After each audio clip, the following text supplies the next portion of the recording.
Hi, my name is Alexander Darling, and I am currently a freshman majoring in marketing at Temple University's Fox School of Business. And as a freshman, I have taken the initiative in joining an SPO such as American Marketing Association,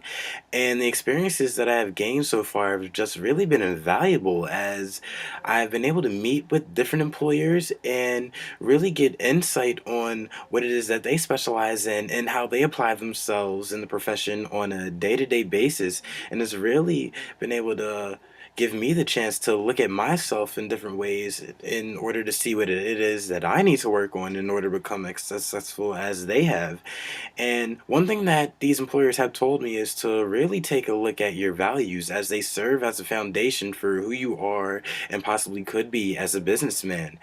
And one of my main values is the idea of progression, in that I believe that we should be trying to become as close to perfect as we possibly can. I believe that we should never be okay with merely being okay or average or hitting a plateau. I believe that we should constantly be looking for ways to elevate our performance levels and acquiring new skills that could potentially result in promotions and pay increases. But another one of my values is family, and family can definitely be applied to the business world in that customers, when they go to these firms, they're looking to have a sense of comfort and connection with the firms, and for firms, maintaining a familial sense, a familial bond goes a long way in creating and upholding a great relationship and reputation amongst these customers for years and years to come. When looking back on past accomplishments, I tend to think back on when my soccer team actually made it to the state playoffs for the first time in 3 years. And this feat was so special in that we were ranked very low in the preseason ranking polls. And add the fact that I was actually playing on an injured knee that did require surgery. But we did not pay particular attention to these rankings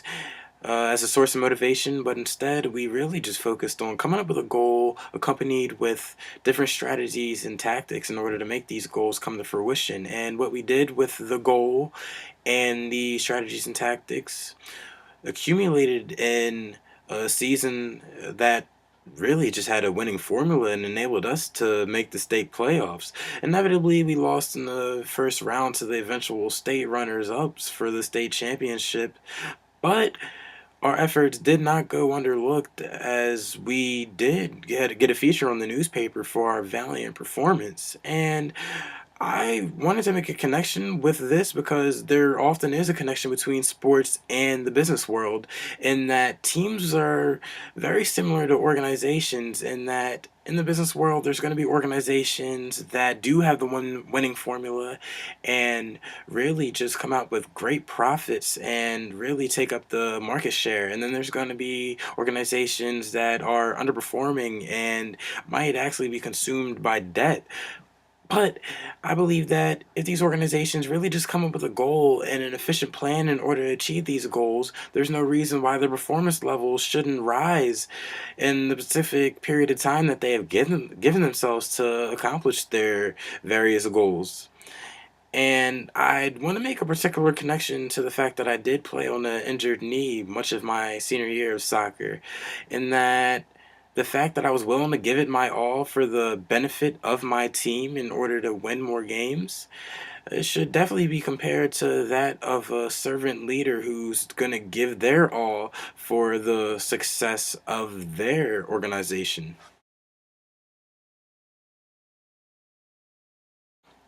I have learned about the importance of a succession plan in terms of finding a great leader.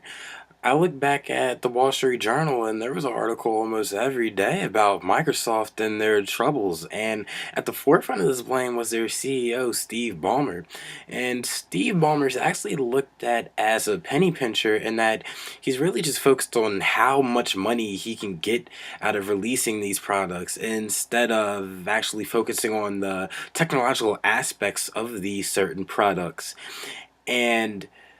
he's definitely been criticized for lacking the certain principles that a transformational leader should have in that he does focus on money, but shouldn't he actually be, more of a intellectual stimulator or an inspirational motivator? And the reason why I want to focus on this intellectual stimulation or lack thereof intellectual stimulation is because Microsoft is known for having some of the most intelligent employees in the world. And they just really need a leader who's going to tell them it's okay to come up with an idea and to use that idea in hopes of finding the next big thing. And